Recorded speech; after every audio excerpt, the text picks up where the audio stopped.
C'est un autre acte de compassion et de soutien à la Côte d'Ivoire suite à la perte de son Premier ministre que l'Église méthodiste unie vient de poser. Après avoir pris part à l'hommage de la nation à l'illustre disparu, l'Église a organisé une prière d'action de grâce afin de préserver l'unité du pays. Nous ne sommes qu'une seule et même nation. Notre héritage, notre richesse, c'est la Côte d'Ivoire. Nous devons tout faire pour préserver dans ce pays la paix et la sécurité. C'est le sens de cette prière d'action de grâce. Toi qui as le secret de la consolation et sur les larmes des yeux, fortifie, encourage, donne, Seigneur, à la famille de s'élever au-dessus de ce qui se passe dans le monde. Les chrétiens méthodistes ont également prié pour le président de la République, Alassane Ouattara, qui perd ainsi un précieux collaborateur dans la gestion des affaires de l'État.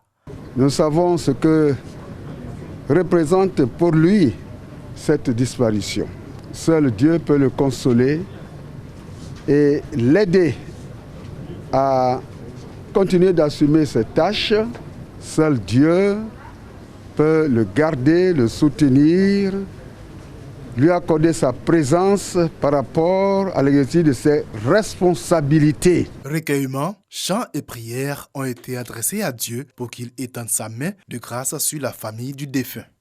Un signe d'attachement de ses fidèles au Premier ministre qui fut, pour plusieurs d'entre eux, un modèle. Cette douleur où nous perdons notre Premier ministre, cet homme de devoir, celui autour de qui s'articulaient les actions du gouvernement, il était bon de nous tourner vers notre Seigneur, qui est le seul à même de nous apaiser, de nous soutenir. Il était toujours au travail, nous que le connaissons bien, et nous voulons dire merci au Seigneur de l'avoir connu, mais surtout, après qu'il soit enlevé, parti brutalement, il va falloir demander à Dieu de fortifier la famille.